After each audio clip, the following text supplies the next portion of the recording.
Bonjour à tous et bienvenue sur cette nouvelle vidéo.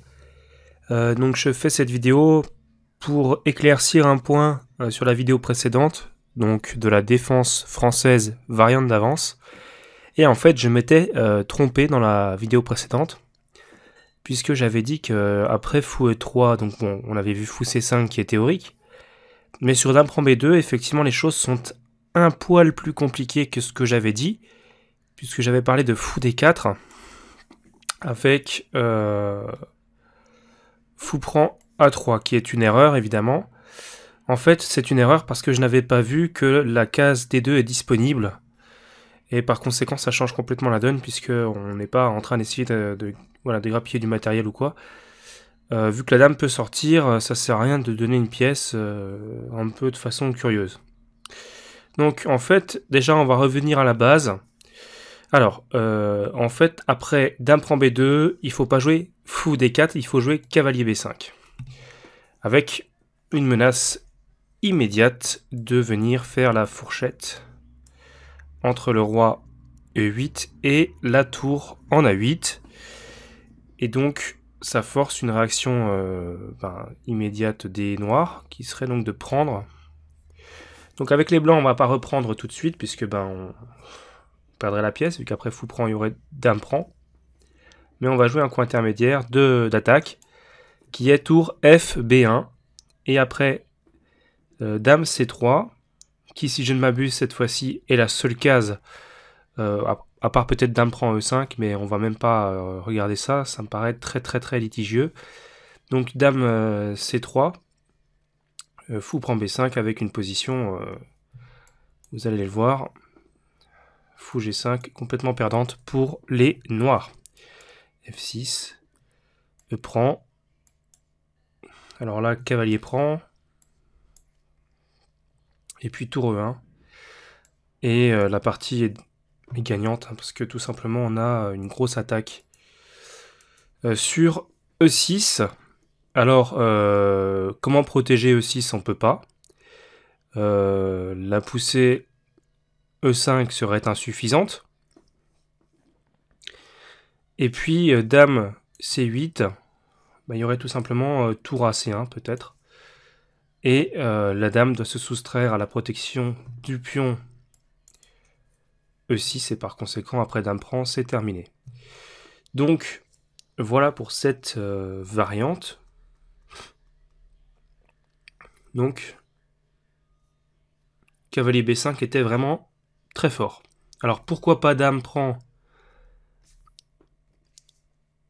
E5? Donc, fou prend échec. Alors, il y a plusieurs possibilités.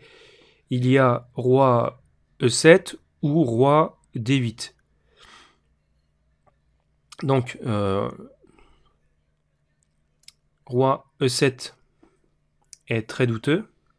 Vous allez voir que de toute façon, il n'y a pas vraiment de solution. Donc déjà, on peut jouer tout simplement fou C5 échec. Et si les noirs ont le malheur de jouer roi F6, il y a tout simplement fou D4 qui gagne la dame, puisque celle-ci est clouée du fait de l'action du fou en D4 et du roi qui est situé derrière elle, dans la diagonale en F6. Donc ici, après fou prend, si roi D8 est joué, c'est guère mieux en fait, parce que on peut jouer le coup intermédiaire, fou B6 échec. Et maintenant, si roi E7, on rejoue fou C5, hein, tout simplement. Et si d'un autre côté, les noirs jouent par exemple roi C8, il y aurait tout simplement tour C1. Et derrière, c'est perdu, puisque là, il n'y a plus trop de possibilités. Peut-être roi...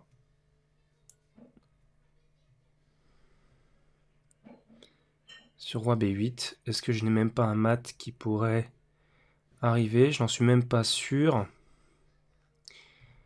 Ça paraît compliqué. Non, peut-être simplement, voilà, jouer comme ça. Et derrière, gagner relativement facilement, puisque de toute façon, oui, ici, C'est une partie terminée. Alors bon, quoi, tour C1. Alors bon, je vais vous montrer une idée, mais bon, parmi d'autres, hein. Si roi B6, il y a évidemment dame échec avec la perte ici de la tour en H8, puis le cavalier derrière qui est très mal en point. Enfin bref, c'est vraiment une position désespérée. Il y a en plus des maths, hein, parce que si par exemple roi prend, oh, ça va mater ça. Alors de quelle manière exactement? Donc certainement pas roi ici, parce qu'il y aurait dame ici, échec et mat. Alors roi ici, échec, roi ici, échec, vous voyez que ça va vraiment faire mal. Bon, voilà. La tour est perdue, ça va mater très vite.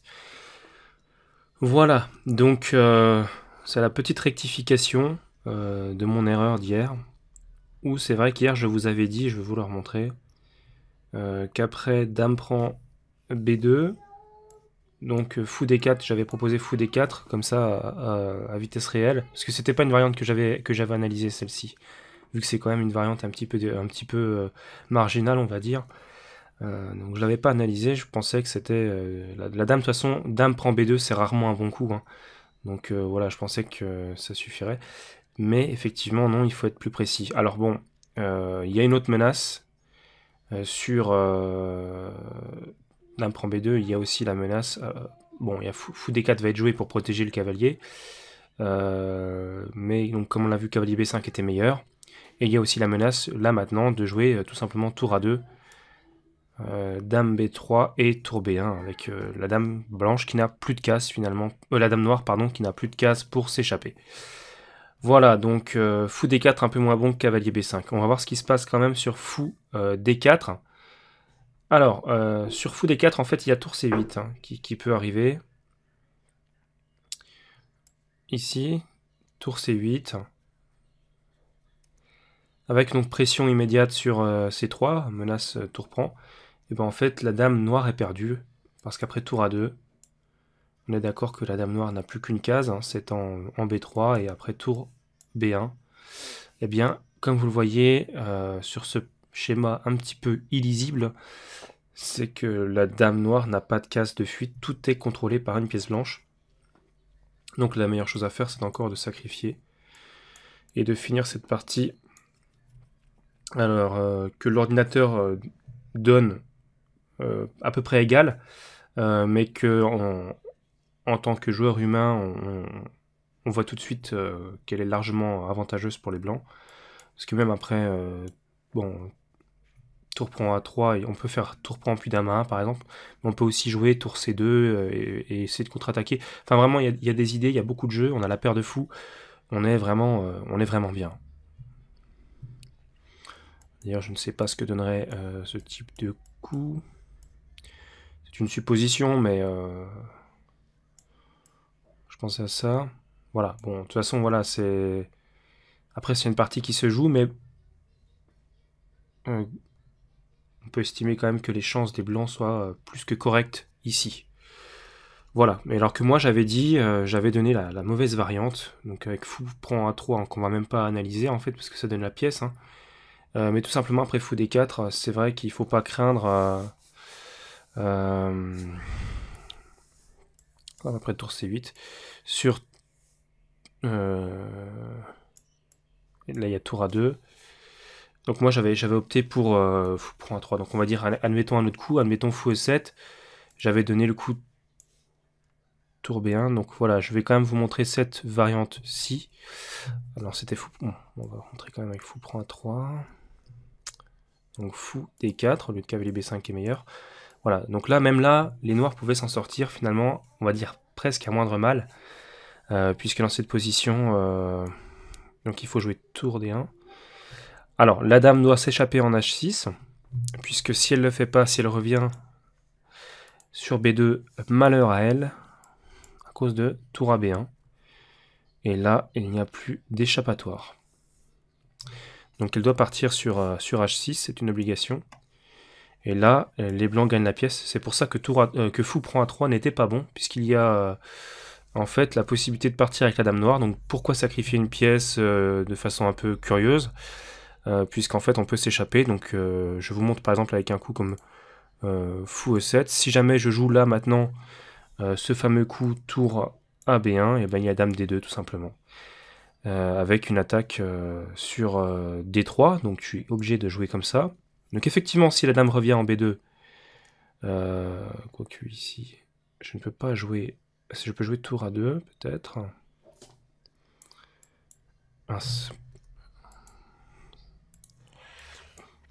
Voilà. Et gagner quand même, mais la possibilité de revenir tout simplement en H6. Voilà. Et les blancs accusaient quand même, bon, certes un avantage de développement, mais 2 pions de moins, ce qui n'est quand même pas négligeable. Après, c'est vrai que le cavalier, on voit mal comment il peut aller jouer rapidement, vu qu'il est sur la case G8. La dame noire est sur H6, le pion blanc empêche le cavalier de sortir sur F6, et enfin, la case 7 est occupée par le fou noir, ce qui est un petit peu problématique quand même, parce que là, on a des pièces qui sont très resserrées, les colonnes qui sont ouvertes, donc les pièces lourdes, tour et dame, vont s'activer. Si le roi ne peut pas faire le petit roc assez rapidement, les noirs vont avoir des problèmes. Voilà, donc je pense que cette fois-ci, c'est un peu plus clair pour cette variante, qui en fait, en soi, c'est pas vraiment important, parce que l'idée, simplement, c'est que il faut éviter de prendre en B2 avec la dame noire, c'est tout. Et donc ici, effectivement, cette variante-là qu'on avait vue, avec cavalier A4 qui est possible, mais fou prend, dame prend, etc. Voilà, c'est bon, c'est plus dans l'esprit de la position que les noirs jouent comme ça, plutôt qu'ils jouent dame prend B2, quoi. Parce que là, au moins, ils développent une pièce, ils essaient d'activer. Le cavalier, on le voit dans cette variante-là, peut sortir beaucoup plus rapidement. Bon. Donc, c'est tous des éléments qui sont quand même en faveur de cette variante plutôt que de l'autre. Voilà, donc cette vidéo arrive à son terme. J'espère qu'elle vous a plu et que vous avez bien compris mon explication par rapport à la variante que j'avais donnée hier, qui n'est pas la meilleure, qui n'est pas correcte, avec fou prend 3 qui est un coup vraiment mauvais, parce que je n'avais pas vu la case des deux en fait, tout simplement. Donc voilà, je vous souhaite une bonne soirée et je vous dis à très bientôt pour de nouvelles vidéos.